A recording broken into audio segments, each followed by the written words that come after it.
Chapter 22 life process. Nutrition, transportation, respiration and excretion. 4 life പ്രോസസ്സുകളാണ് നമ്മൾ ഈ പാഠത്തിൽ പഠിക്കുന്നത്. എന്താണ് ലൈഫ് പ്രോസസ്സ് എന്ന് പറഞ്ഞാൽ? ഒരു ജീവി, ഒരു ഓർഗാനിസം, അത് ജീവനോടെ നിലനിൽക്കാൻ നിർബന്ധമായും അതിൻ്റെ ശരീരത്തിൽ നടന്നിരിക്കേണ്ട പ്രോസസ്സുകളാണ് ലൈഫ് പ്രോസസ്സ് എന്നുള്ള പേരിൽ അറിയപ്പെടുന്നത്.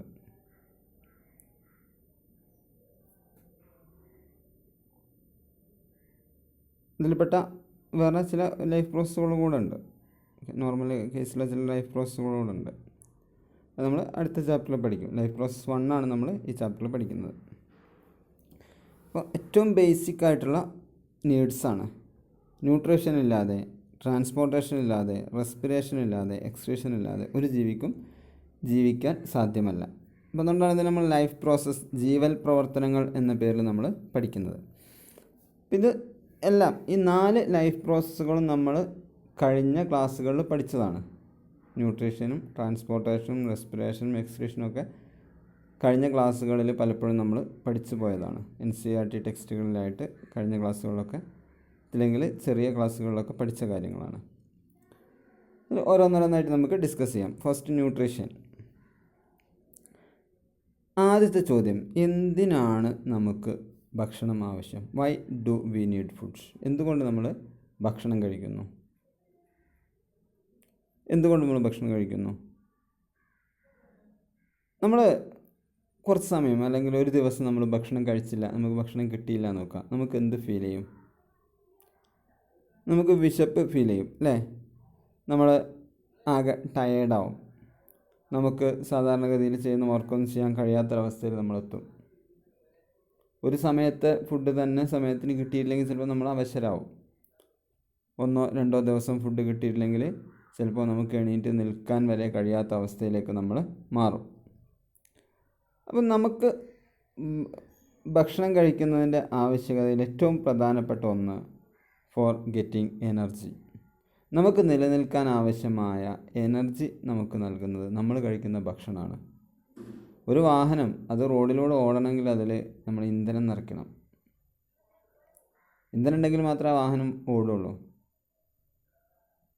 നമ്മളെ വീട്ടിൽ ഫിറ്റ് ചെയ്തിട്ടുള്ള ബൾബ് അല്ലെങ്കിൽ ഫാന് ഒക്കെ വർക്ക് ചെയ്യണമെങ്കിൽ ഇലക്ട്രിസിറ്റി വേണം. അതുണ്ടെങ്കിൽ മാത്രമേ അത് വർക്ക് ചെയ്യുള്ളൂ. ഇതേപോലെ നമ്മുടെ ശരീരം കൃത്യമായിട്ട് വർക്ക് ചെയ്യണമെങ്കിൽ എനർജി ആവശ്യമാണ്. ആ എനർജി നമ്മുടെ ശരീരത്തിന് നൽകുന്നത് ഫുഡാണ്. അതോടൊപ്പം എനർജി മാത്രമല്ല, നമ്മുടെ ശരീരം വളരണം, നമ്മുടെ ശരീരത്തിലുള്ള റിപ്പയറിങ് പ്രോസസ്സുകളൊക്കെ നടക്കണം. ഇതിനൊക്കെ ഫുഡ് ആവശ്യമാണ്. ഫുഡ് പ്രധാനമായിട്ട് നമ്മുടെ ശരീരത്തിൽ ഫുഡിൻ്റെ ആവശ്യകത ഒന്ന്, to provide energy to carry out life process. ഈ ലൈഫ് പ്രോസസ്സുകൾ നമ്മുടെ ശരീരത്തിൽ നടക്കാൻ ആവശ്യമായ എനർജി പ്രൊഡ്യൂസ് ചെയ്യണം. അതേപോലെ തന്നെ നമ്മുടെ ശരീരയുടെ വളർച്ച, ഏതെങ്കിലും സെല്ലുകളൊക്കെ ഡാമേജ് സംഭവിച്ചിട്ടുണ്ടെങ്കിൽ അതിനെയൊക്കെ റിപ്പയർ ചെയ്യുക തുടങ്ങിയ ആവശ്യങ്ങൾക്കൊക്കെ ഫുഡ് വേണം. നമ്മുടെ ശരീരത്തിന് ആവശ്യമായ എൻസൈമുകളും ഹോർമോണുകളൊക്കെ പ്രൊഡ്യൂസ് ചെയ്യണമെങ്കിൽ നമ്മൾ ഭക്ഷണം കഴിക്കണം. നമ്മുടെ ശരീരത്തിൻ്റെ നിലനിൽപ്പിന് ഭക്ഷണം വളരെ അത്യാവശ്യമാണ്. ഭക്ഷണം ഇല്ലാതെ ജീവിക്കുക എന്നുള്ളത് വളരെ പ്രയാസകരമാണ്. നമുക്കിനി ഇതിൻ്റെ ഓരോ ഘട്ടങ്ങളായിട്ട്, ന്യൂട്രീഷൻ്റെ ഓരോ ഘട്ടങ്ങളായിട്ട് നമുക്ക് ഡിസ്കസ് ചെയ്ത് പോവാം. ന്യൂട്രീഷൻ്റെ ഡെഫിനിഷൻ നമുക്ക് ഇങ്ങനെ പറയാം. Nutrition is defined as a process by which living beings obtain food, change food into simple absorbable forms and use it to make substances needed by the body. ഒരു ജീവി, ഒരു organism അതിൻ്റെ external എൻവയോൺമെൻറ്റിൽ നിന്ന് food എടുക്കുക, അതിനെ അതിൻ്റെ ബോഡിക്കുള്ളിൽ വെച്ച് simple സബ്സ്റ്റൻസുകളാക്കിയിട്ട് change ചെയ്തിട്ട് അതിൽ ഈ ജീവിയുടെ ശരീരത്തിന് ആവശ്യമായ ന്യൂട്രിയൻസ് അബ്സോർബ് ചെയ്യുന്ന ടോട്ടൽ പ്രോസസ്സിനെയാണ് നമ്മൾ ന്യൂട്രീഷൻ എന്ന് വിളിക്കുക.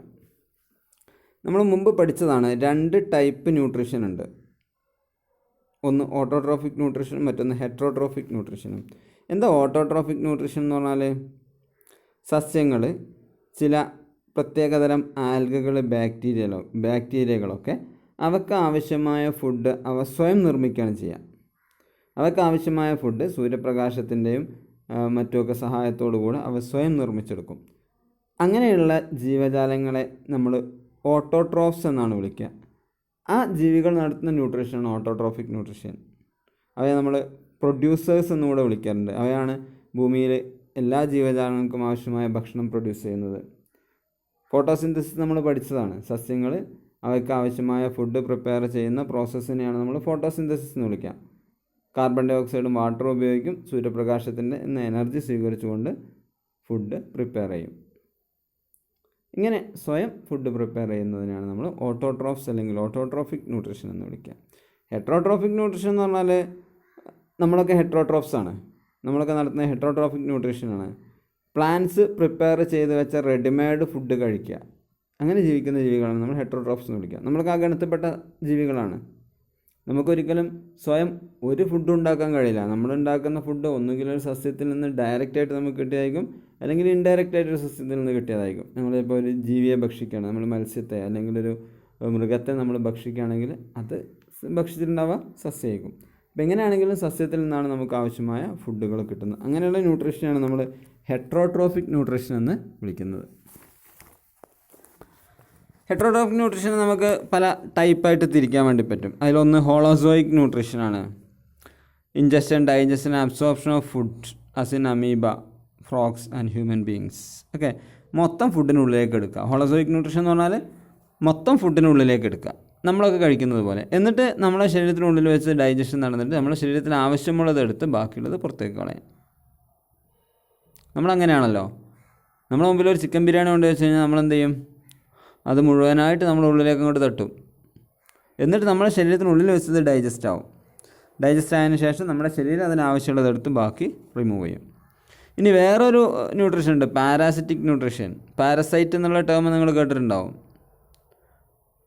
ഇത്തിക്കണ്ണി എന്നൊക്കെ നമ്മളതിൻ്റെ മലയാളം പറയാറുണ്ട്.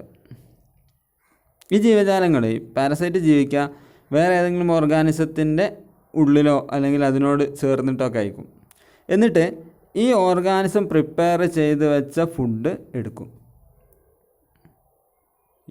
സ്വയം ഫുഡ് പ്രിപ്പയർ ചെയ്യുക, വേറെ ഡൈജഷനൊന്നുമില്ല. ഇത് പ്രിപ്പയർ ചെയ്ത് വെച്ച ഫുഡ് അതേപോലെ എടുത്ത് ജീവിക്കുന്ന ജീവികളാണ് നമ്മൾ പാരസൈറ്റ്. നമ്മുടെ നാട്ടിലൊക്കെ ആണ് ഇത്തിക്കണ്ണിയൊക്കെ അങ്ങനെയാണ്.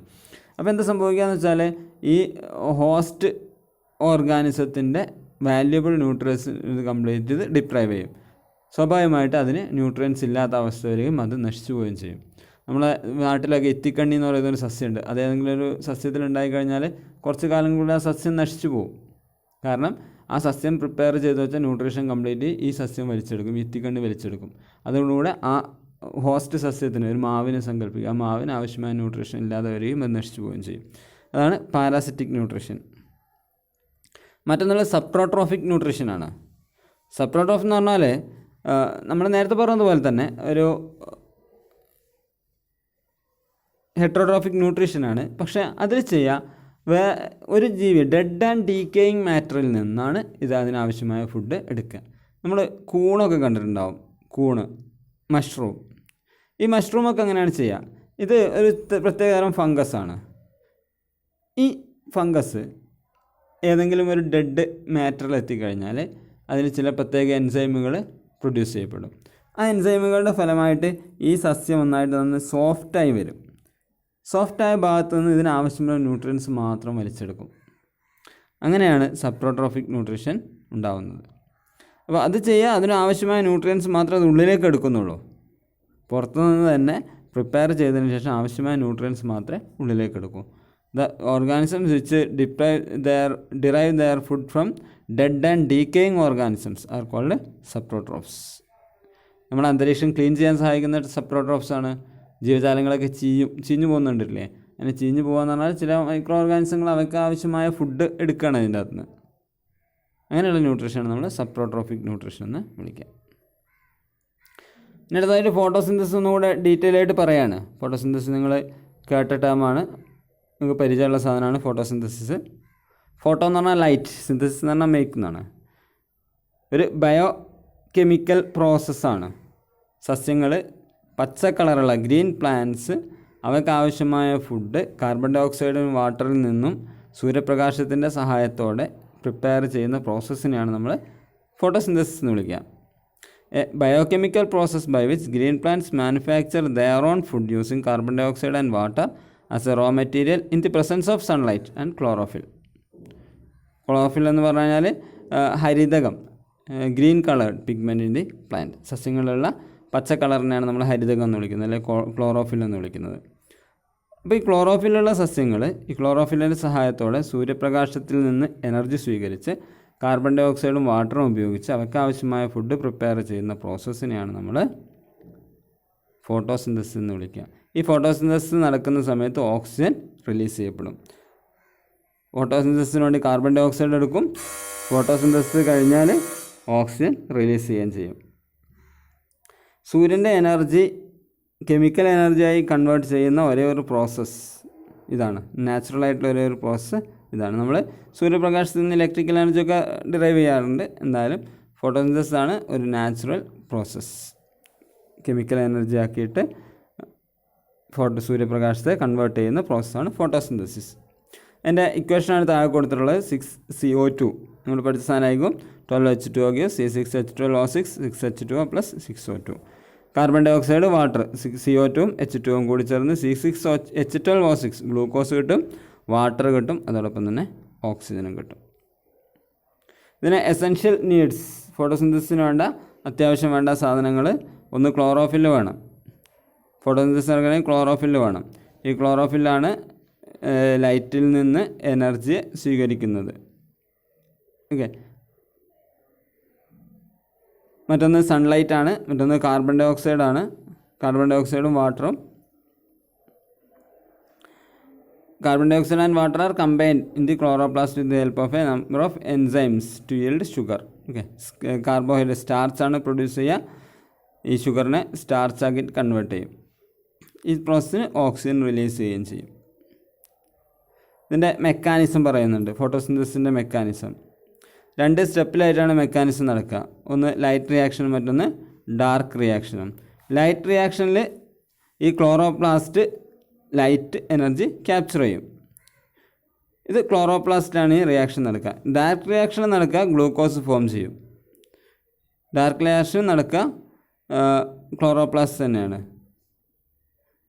ഈ ഡാർക്ക് റിയാക്ഷനും ലൈറ്റ് റിയാക്ഷനും സൈമിൾട്ടേനിയസ് ആയിട്ട് ഇങ്ങനെ നടന്നുകൊണ്ടേ നിൽക്കും.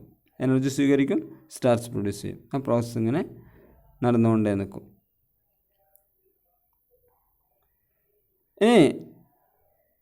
അതിനുശേഷം ഈ സ്റ്റാർച്ച് സസ്യങ്ങളുടെ ഇലയിലാണിത് പ്രൊഡ്യൂസ് ചെയ്യപ്പെടുക. എന്നിട്ട് അതോടൊപ്പം തന്നെ എനർജി പ്രൊഡ്യൂസ് ചെയ്യപ്പെടും. അതോടൊപ്പം ഈ പ്രൊഡ്യൂസ് ചെയ്യപ്പെടുന്ന ഓക്സിജനും കൂടെ റിലീസ് ചെയ്യും. ഈ പ്രൊഡ്യൂസ് ചെയ്യപ്പെടുന്ന സ്റ്റാർച്ചിനെ സസ്യങ്ങൾ അതിൻ്റെ ഏതെങ്കിലും സ്റ്റോറേജ് ലൊക്കേഷനിലേക്ക് മാറ്റും. ആ സ്റ്റോറേജ് ലൊക്കേഷനിൽ ഇപ്പോൾ ഉദാഹരണത്തിന് നമ്മൾ ഒരു സസ്യം, ആ സസ്യത്തിൻ്റെ ഇലകൾ മുഴുവൻ വെട്ടിക്കളഞ്ഞാലും സസ്യം വളരും. കാരണം ആ സസ്യം പ്രൊഡ്യൂസ് ചെയ്യുന്ന സ്റ്റാർച്ചിനെ ഉടൻ തന്നെ എന്ത് ചെയ്യുന്നുണ്ട്, അവിടെ നിന്ന് മാറ്റി വെക്കുന്നുണ്ട്. ചിലതൊക്കെ നമ്മൾ അങ്ങനെ തന്നെ ഉപയോഗിക്കാറുണ്ട്. അതൊക്കെ നമുക്ക് വലിയ ഉദാഹരണങ്ങൾ ഓരോന്നോരോന്നായിട്ട് നമുക്ക് പറയാം. സിഗ്നിഫിക്കൻസ് ഓഫ് ഫോട്ടോസിന്തസിസ് ആണ്. ഫോട്ടോസിന്തസിൻ്റെ പ്രാധാന്യം, ഇമ്പോർട്ടൻസ്. ലോകത്തുള്ള എല്ലാ ജീവജാലങ്ങൾക്കും ഫുഡ് പ്രൊവൈഡ് ചെയ്യുന്ന ഒരേ ഒരു പ്രോസസ്സാണ് ഫോട്ടോസിന്തസിസ്. ഏറ്റവും വലിയ പ്രത്യേകത അത് തന്നെയാണ്. ഫോട്ടോസിന്തസിസ് ഇല്ല എങ്കിൽ നമുക്ക് ഫുഡില്ല. നമ്മൾ കഴിക്കുന്ന ഏത് ഫുഡ് നിങ്ങൾ എടുത്തു നോക്കിക്കഴിഞ്ഞാലും എല്ലാം സസ്യത്തിൽ നിന്ന് കിട്ടുന്നതായിരിക്കും. ഒന്നുകിൽ നമ്മൾ ഡയറക്റ്റ് വെജിറ്റബിൾസ്, ഫ്രൂട്ട്സ്, സേൾസ് തുടങ്ങി നമ്മൾ ഡയറക്റ്റായിട്ട് ധാന്യങ്ങളും മറ്റൊക്കെ ഉപയോഗിക്കും. നമ്മൾ ഡയറക്റ്റ് ഉപയോഗിക്കുന്നുണ്ട്. ഇൻഡയറക്റ്റായിട്ട് നമ്മൾ പല മെറ്റീരിയലുകളും പല സാധനങ്ങളും നമ്മൾ ഉപയോഗിക്കുന്നുണ്ട്. നമ്മൾ ഐസ്ക്രീം കഴിക്കാറുണ്ട് അല്ലേ? ഐസ്ക്രീം ഉപയോഗിക്കാൻ മതി. ഐസ്ക്രീമിൽ ചേർത്ത് ഓരോ ഘടകങ്ങളുടെയും പുറകിലേക്ക് നമ്മളങ്ങനെ പോയാൽ മതി. എല്ലാം സസ്യങ്ങളിലേക്കും ചെന്നെത്താം. ഐസ്ക്രീമിന് പാൽ ഉപയോഗിക്കുന്നുണ്ട്. പാല് പശുവിൽ നിന്നാണ് കിട്ടുന്നത്. പശു പുല്ലാണ് തിന്നുന്നത്. ഐസ്ക്രീമിൽ പഞ്ചസാര ഉപയോഗിക്കുന്നുണ്ട്. ഇത് കരിമ്പിൽ നിന്നാണ് ഉണ്ടാക്കുന്നത്. ഇങ്ങനെ ഓരോ ഫുഡ് മെറ്റീരിയലും നമ്മളിങ്ങനെ സസ്യങ്ങളിലേക്കാണ് എത്തിച്ചേരുക. ജീവജാലങ്ങൾ ശ്വസിക്കുന്ന സമയത്ത്, റെസ്പിറേഷൻ നടത്തുന്ന സമയത്ത് കാർബൺ ഡൈ ഓക്സൈഡ് പ്രൊഡ്യൂസ് ചെയ്യും. ഈ കാർബൺ ഡൈ ഓക്സൈഡ് ഭൂമിയിൽ കൂടിക്കഴിഞ്ഞാൽ ഗ്ലോബൽ വാർമിങ്ങിന് കാരണമാകും. പക്ഷേ സസ്യങ്ങൾ ഈ കാർബൺ ഡൈ ഓക്സൈഡ് അബ്സോർബ് ചെയ്യും. അതോടുകൂടെ ഭൂമിയിലെ കാർബൺ ഡൈ ഓക്സൈഡിൻ്റെ ലെവൽ ഒരു കൃത്യമായ രീതിയിൽ നിലനിർത്താൻ വേണ്ടി ഫോട്ടോസിന്തസിസ് സഹായിക്കും. നമ്മൾ ശ്വസിക്കുന്നതിനപ്പുറം വാഹനങ്ങളിൽ നിന്ന് പുറത്തു വരുന്ന പുക ഒക്കെ ഉണ്ട്. ഇതിലുള്ള കാർബൺ ഡൈ ഓക്സൈഡിനൊക്കെ സസ്യങ്ങൾ വലിച്ചെടുക്കും. എന്നിട്ട് എനർജി പ്രൊഡ്യൂസ് ചെയ്യും. അതുപോലെ തന്നെ ഓക്സിജൻ റിലീസ് ചെയ്യുകയും ചെയ്യും.